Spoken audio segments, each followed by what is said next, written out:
ওমরের বিবি তো জানে আমার স্বামীর মেজাজ সম্পর্কে, আস্তে করে বলে বিবিরে নাস্তা পরে খাবো, আগে একটা বিচার ফাইনাল করে আসি। বিবি আস্তে করে পাও দুটো জড়ায় ধরছে, আমি জানি এখন আপনার নাস্তার দস্তর খায়, আপনার মাথাটা এখন গরম আছে, এখন আপনি যাইেন না। বলে বিবি রে উম্মে আব্দুল্লাহ, ও আব্দুল্লাহর মা, আমি যদি তোমারে বলি কোন বিচারের উদ্দেশ্যে আমি যাইতেছি, তুমি তো আমার মাথাটা এখন গরম করে দিবা।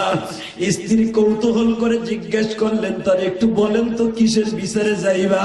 ওই যে বারিন্দায় যে নাস্তিক বসে আছে, ও নামদারি মুসলমান, ওর মুখে দাঁড়িয়ে আছে, টুপি আছে, জুব্বা আছে, 100% সবই আছে গো।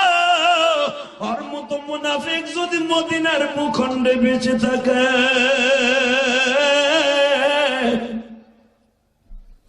এই মদিনা থেকে ইসলাম যাইতে বেশি দিন সময় লাগবে না। এই জন্য আমি ওরে দুনিয়ায় আর থাকতে দিব না। ও আমার কাছে সানি বিচার লই আসছে, ওরে দুনিয়ায় থাকতে দেওয়ার সিস্টেম নাই। ওমরের বিবি কেঁদে কেঁদে বলে, ও নবীর সাহাবী,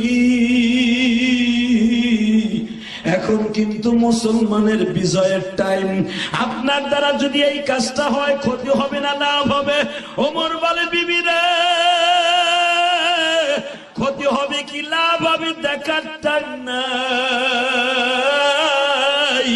আমার নবীর বিরুদ্ধে কথা বললে আর কোন নিস্তার নাই।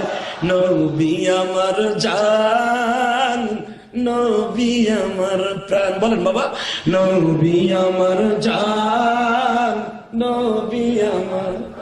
আপনারা তো এদিকে বলছেন, আপনারাও কইেন, কামে লাগবে।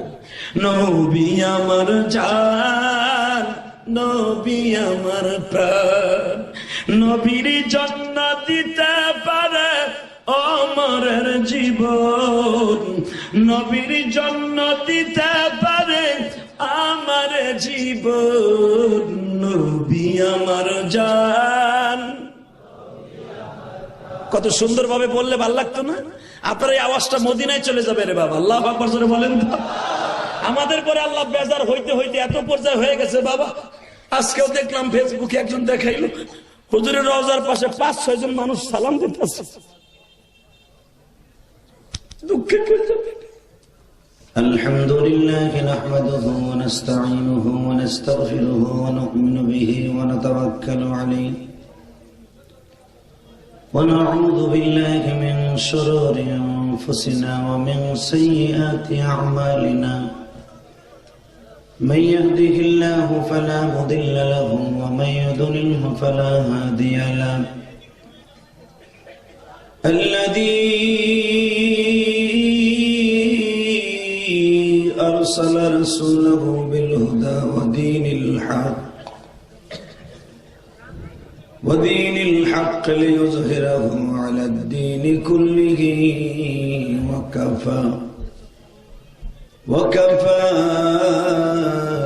بالله شهيدا.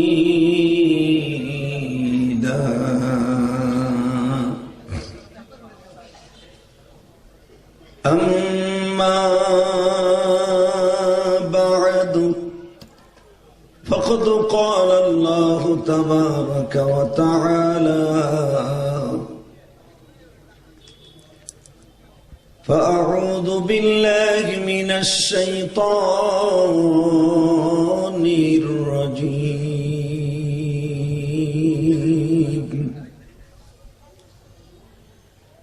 بسم الله الرحمن الرحيم.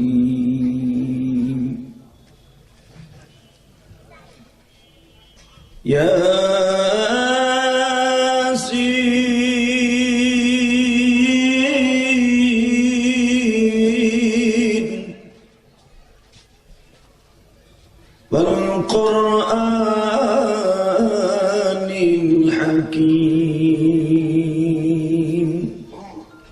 صدق الله العظيم. إن الله وملائكته يصلون على النبي يا أيها الذين آمنوا صلوا عليه وسلموا تسليما اللهم صل على محمد وعلى آل محمد كما صليت على إبراهيم وعلى آل إبراهيم إنك حميد مجيد اللهم بارك على محمد وعلى آل محمد كما باركت على إبراهيم وعلى آل إبراهيم إنك حميد مجيد ঐতিহ্যবাহী বাজার আমারই জন্মস্থান গোপালগঞ্জ জেলার ওই ঐতিহ্যবাহী মুর্শিদপুর থানার ব্যবসায়ী এলাকা যারা এখানে সমবেত হয়েছেন আজকে 7ই নভেম্বর 2021 আমি আমার আপনজনদেরকে কলিজার টুকরা বাবাজিদেরকে আমার ভাইদেরকে সামনে নিয়ে বাদ মাগরিব এখানে বসছি আল্লাহ পাকের শুকর আপনাদেরকে সাথে নিয়ে জোরে সোরে একবার সকলে বলি আলহামদুলিল্লাহ প্রশংসা করলাম কার আল্লাহ নাম আসতে নিয়ে না কোনোদিন যে ব্যক্তি আল্লাহ নাম খুব জোরে নিবে তার হাড়ের রোগ হবে না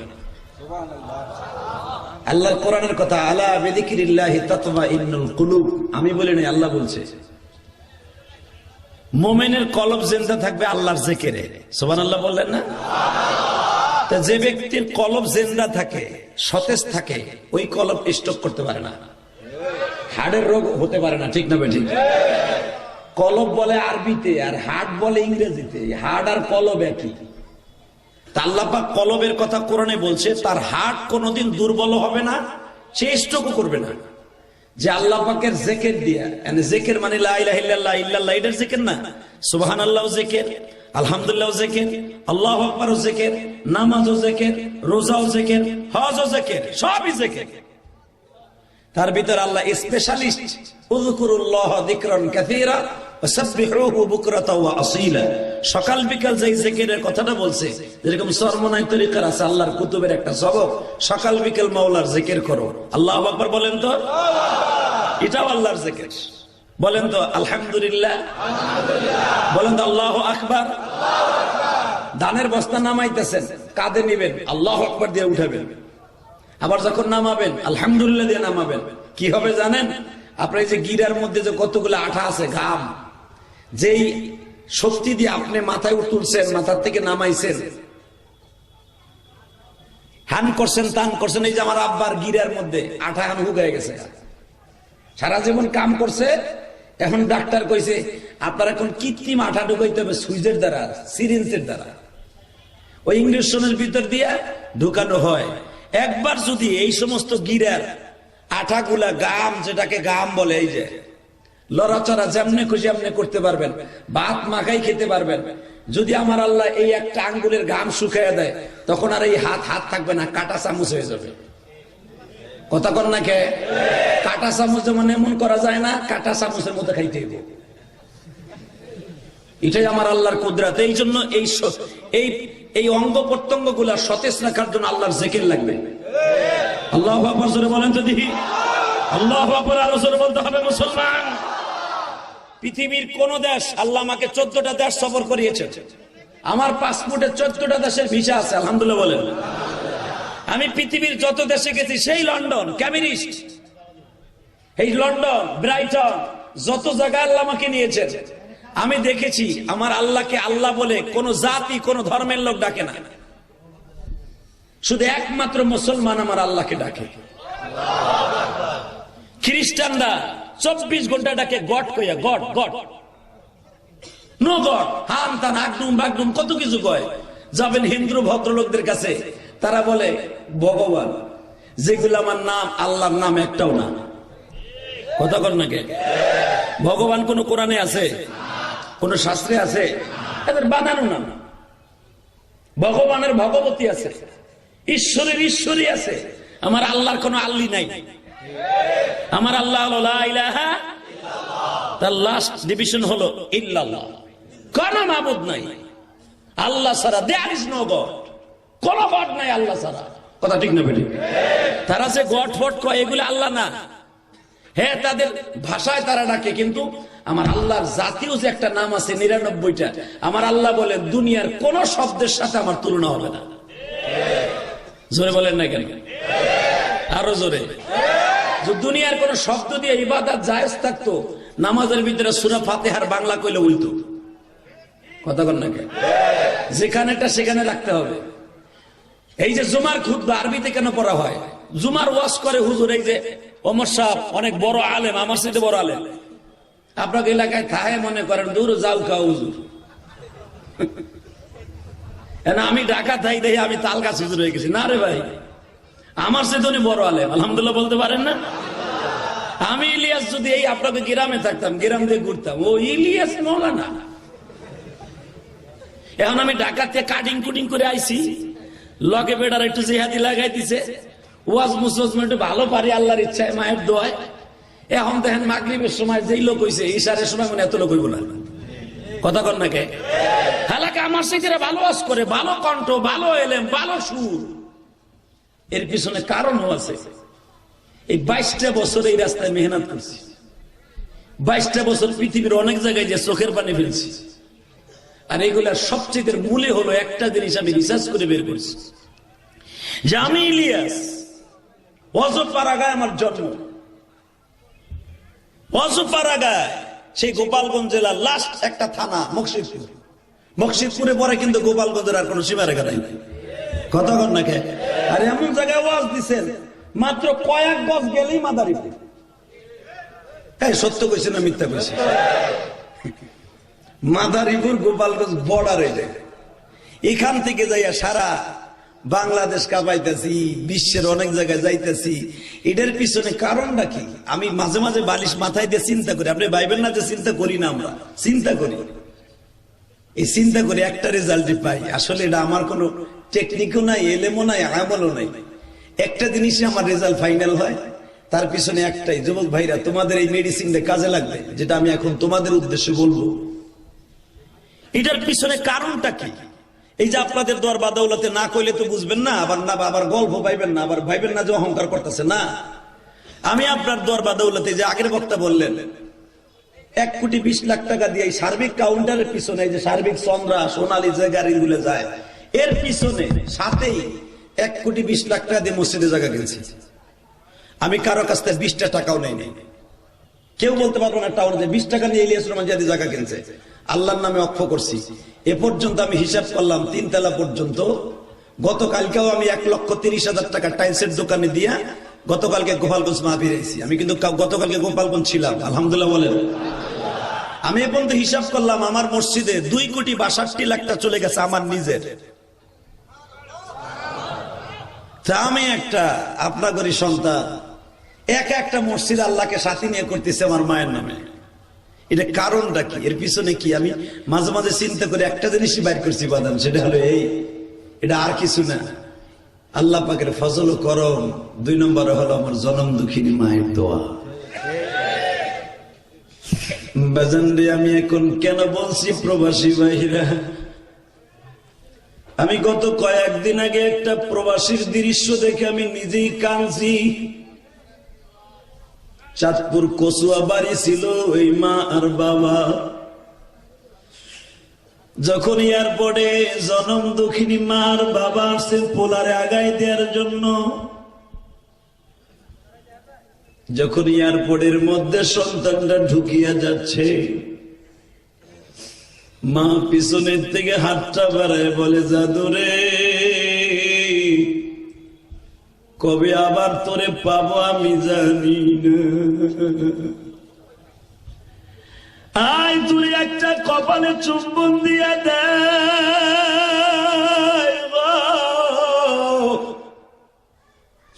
যদি এইটা মার ছেলের সর্বশেষ দেখা হয় গো বাজার,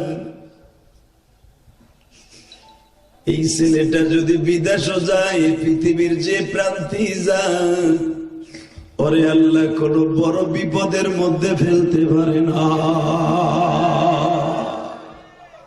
কথা ঠিক না বেঠিক? অতএব যে কোনো মাহফিলে যে কোনো জায়গায় আল্লাহকে স্মরণ রাখবেন, মা বাবার দোয়া সাথে নিয়ে চলবেন। পৃথিবীর এমন কোন শক্তি নাই আপনার বুকের মধ্যে গুলি করলেও আপনার গুলি ফুটবে না। আল্লাহু আকবার জোরে বলতে পারেন না? বলেন তো আল্লাহু আকবার। তাহলে এবার আমার সাথে বলবেন, সদা সর্বদা আল্লাহকে স্মরণ করার দরকার আছে না নাই? এবার জানাই যে করোনা চলে গেল, করোনা নাম কিসের সাতার করোনা? এমন করোনা গজব আল্লাহ দিছে, যেই গজবের কারণে বাপ পোলার সিরি না, পোলায় বাপকে সিরি না। কথা কর না কেন? আর এই এলাকাটা এমন একটা এলাকা, আমার এই এলাকার ভিতরে মোস্তফা সাহেব হুজুর চলে গেছেন, আল্লাহর কুতুব জিন্দা ওলি ছিল, চিনেন নাই, মরে যাওয়ার পরে এখন চিনবেন। আল্লাহর ওলি যে সমস্ত জায়গা দিয়ে হাসছে আমি দেখছি, সাথী একটা লইয়া, ওই সমস্ত জায়গা এখন টিনের ঘর নাই, বিল্ডিং হয়ে গেছে। আলহামদুলিল্লাহ বলেন না কেন? এই লোকটা জিন্দা ওলি ছিল মিয়া, এই লোকটা জিন্দা ওলি, কিন্তু আজকে তারা চিনবেন, চলে গেছে চিনবেন এখন। কিন্তু আমি আরো আগের থেকে চিনছি, আমার ছাত্র জীবন থেকে চিনছি এই লোকটা কি ছিল। এই লোকটার বরকত, প্রতি পায়ে পায়ে বরকত ছিল, আজকে আস্তে আস্তে করে চলে যাইতেছে। দেখবেন এই অলিগুলার সর্বপ্রথম এদের করুণ ইতিহাস পড়ে দেখবেন, যদি লেখনি হয় কোনোদিন, দেখবেন তার জীবনে এত বড় হওয়ার পিছনে সবচেয়ে বড় অবদান হলো তার মা। কথা বলতে হবে, আরো জোরে বলতে হবে। এই যে তারই সন্তান আজকে সভাপতি ইনায়েত সাহেব, বুজুর্গের ঘরে বুজুর্গই হইবে, আজ হোক আর কাল হোক, আলহামদুলিল্লাহ বলেন। আর সব বাপের পোলা তার মতো হইতে এরকম না, কিন্তু বাবার রক্ত যদি কোনোদিন তার অন্তরে থাকে, একদিন না একদিন সেও হবে। কথা ঠিক না ভাই? ঠিক। তাহলে আপনারা বলেন তো, এই পৃথিবীতে যে ব্যক্তি আল্লাহকে চিনছে, আল্লাহ তারে চিনছে। কথা বলেন। যে ব্যক্তি আল্লাহকে চিনছে 100% ভাবে, আল্লাহ তাকে চিনছে। তার জ্বলন্ত প্রমাণ আমি দিয়ে দেই। আল্লাহকে চিনছিলেন আবু বকর, ঠিক না ভাই? ঠিক। আল্লাহকে চিনছিলেন হযরত ওমর। ওমরের জিন্দেগি কিন্তু ভালো ছিল না। আপনার আর কয় টাকার ক্যাডার, আপনার আর কয়টা মার্ডার করছেন, আপনার জীবনে কয় গেলান মদ খাইছেন, কয় প্যাকেট বিড়ি খাইছেন। ওমরের জিন্দেগি পড়ে দেখবেন, ওমর সকালবেলা এক গেলান মুখ দিয়া মুখ দিত। নাউজুবিল্লাহ বলতে পারেন না? এক বেরেল মদ দিয়ে ওমর প্রতিদিন গোসল করত। তাও কোন জায়গায় জানেন? কাবা ঘরের স্বর্ণের দরজার সামনে দাঁড়ায়। নাউজুবিল্লাহ বাইতে যেয়ে কই বেশি না, আপনার এলাকার কোন একটা ছেলে যদি মসজিদের বারান্দায় দাঁড়ায় একটা বেনসন সিগারেট খায়, এলাকার এখানে কালাম চাচা আছে, প্রথম থাপ্পড় দিয়ে ওরা মোতাই দিন। কথা কর না কে? এবং বাজারে যদি একটা ছেলে নামাজও পড়ে না, ও কবে একে থাপ্পড়ে তোর বিসি গেলা আলাম একবারে, বদমাশ কোথা খা, তুই বিড়ি খাওয়ার জায়গা পাশে মসজিদের বারান্দায় খারায়, বদমাশের বদমাশ, ঠিক না বেটি? আর কাবা ঘর যেটা হলো দোয়া কবুল হওয়ার স্টেডিয়াম, এখানে দাঁড়াই ওমর মদ দিয়ে গোসল করত, আবার মুসলমানদেরকে ধরে ধরে জবাই দিত। সেই ওমর পৃথিবীতে সর্বপ্রথম জান্নাতি হলো হযরত আবু বকর, দ্বিতীয় জান্নাতি ওমর। জোরে জোরে জোরে জোরে জোরে। দ্বিতীয় জান্নাতি কে? খুব প্রাণ খুলে কইবেন। দেখেন, উম্মতে মুহাম্মাদি দুইজনের গাড়িতে জান্নাতে যাবে। প্রথম জান্নাতে গাড়িতে যারা উঠবে, আরহামু উম্মতি বি উম্মতি আবু বকরিন ওয়াসাদদুহুম বিআমরিল্লাহিল আমাও। প্রতি খুতবা, প্রতি জুমার দিন ইমাম সাহেব কিন্তু এই খুতবাটা পরে আপনারা ঠিক পান না। এখানে 4টা সাহাবীর 4টা কোয়ালিটি বর্ণনা করা হয়েছে, যেরকম মারহাবা। তো আরহামু উম্মতি বি উম্মতি আবু বকরিন, আবু বকর হলো উম্মতের রহমাতওয়ালা, দয়ালু। আবু বকর এত দয়ালু ছিল যে আবু বকরের কাছে কেউ গেলে তার পকেটের টাকা না থাকলেও জামাটা দিয়ে দিত। কিন্তু ওমরের কাছে গেলে হিসাব করতে, এদিকে আয়, তোর রক্তের ভিতরে ইসলামের কোন দুশ্মনী আছে কিনা, তোর সাথে আমার নবীর কোনদিন আতাত ছিল কিনা, তুই আমার নবীর বিরুদ্ধে একটা কথা বলছিলি কিনা, ওরা দেখে শুনে যাচাই বাছাই করে তারপরে সিদ্ধান্ত দিত। মারহাবা বলতে পারেন না? ওয়াসাদদুহুম বিআমরিল্লাহিল আমার।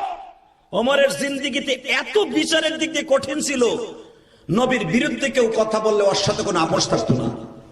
হালাকি আমাকে বাংলাদেশের নবীর যদি ল্যাংডা হইয়াও বকে, কিচ্ছু নাই, খালি একবার যদি শেখ মুজিবুর রহমানের বকা দেয় আর গোষ্ঠী শেষ।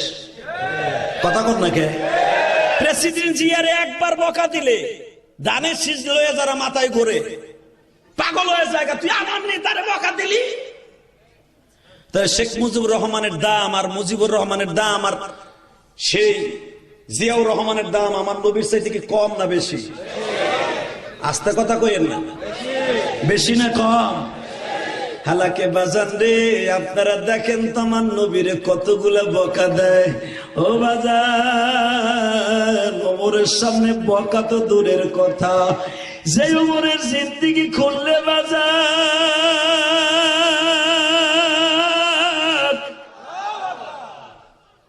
ওমরের জিন্দেগি ভর শুধু রং আর রং কাজ দেখবেন।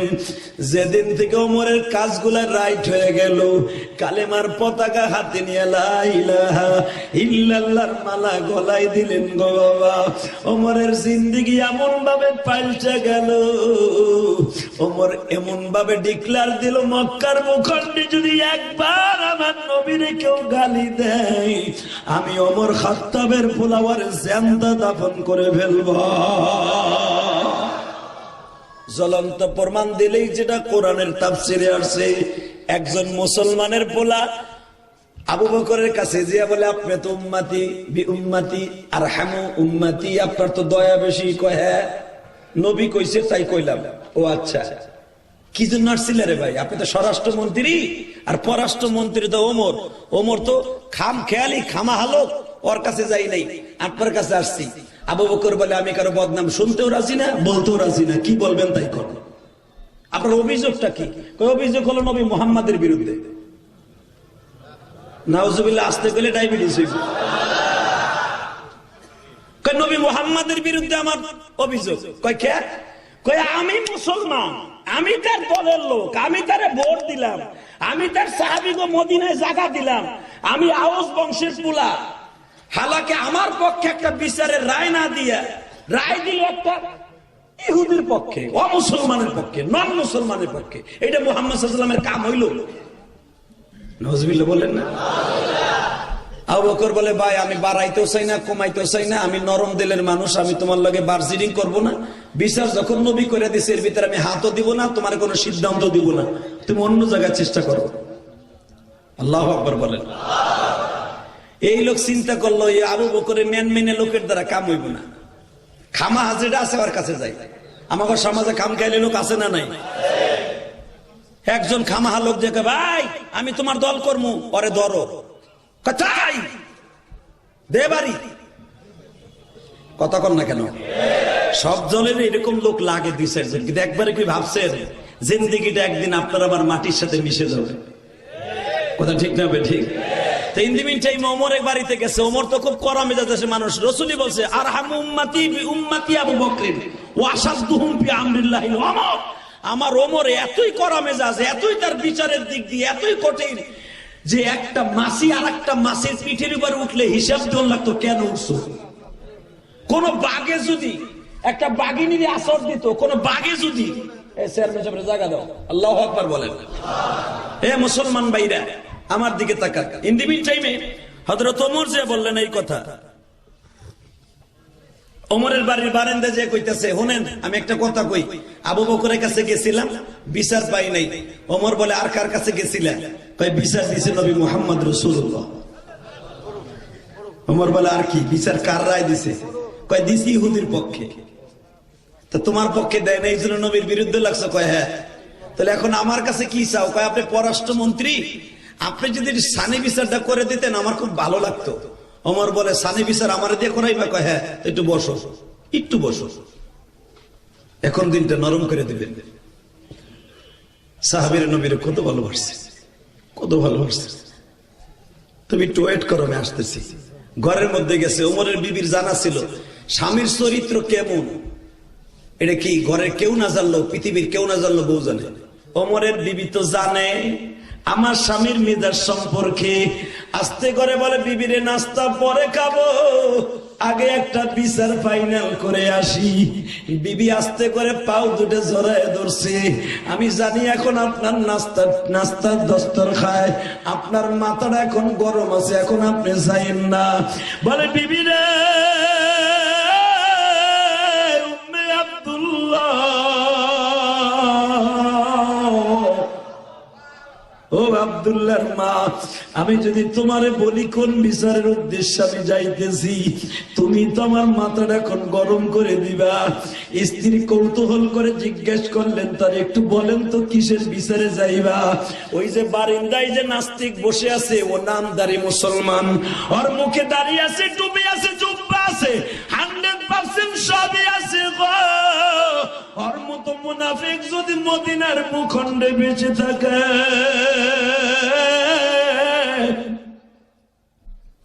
এই মদিনা থেকে ইসলাম যাইতে বেশি দিন সময় লাগবে না। এই জন্য আমি ওরে দুনিয়ায় আর থাকতে দিব না। ও আমার কাছে সানি বিচার লই আসছে, ওরে দুনিয়ায় থাকতে দেওয়ার সিস্টেম নাই। ওমরের বিবি কেঁদে কেঁদে বলে, ও নবীর সাহাবী, এখন কিন্তু মুসলমানের বিজয়ের টাইম। আপনার দ্বারা যদি এই কাজটা হয়, ক্ষতি হবে না লাভ হবে? ওমর বলে, বিবি রে, ক্ষতি হবে কি লাভ হবে দেখার টাইম নাই। আমার নবীর বিরুদ্ধে কথা বললে আর কোন নিস্তার নাই। নবী আমার জান, নবী আমার প্রাণ, বলেন বাবা, নবী আমার জান, নবী আমার। আপনারা তো এদিকে বলছেন, আপনারাও কইেন, কামে লাগবে। নবী আমার জান, নবী আমার প্রাণ, নবীর জন্য দিতে পারে অমরের জীবন, নবীর জন্য দিতে পারে আমার জীবন, নবী আমার জান। কত সুন্দর ভাবে বললে ভাল লাগতো না? আপনার এই আওয়াজটা মদিনায় চলে যাবে রে বাবা। আল্লাহু আকবার জোরে বলেন। আমাদের পরে আল্লাহ বেজার হইতে হইতে এত পর্যায়ে হয়ে গেছে বাবা। আজকেও দেখলাম ফেসবুকে একজন দেখাইলো, হুজুরের রওজার পাশে 5-6 জন মানুষ সালাম দিতেছে। দুঃখের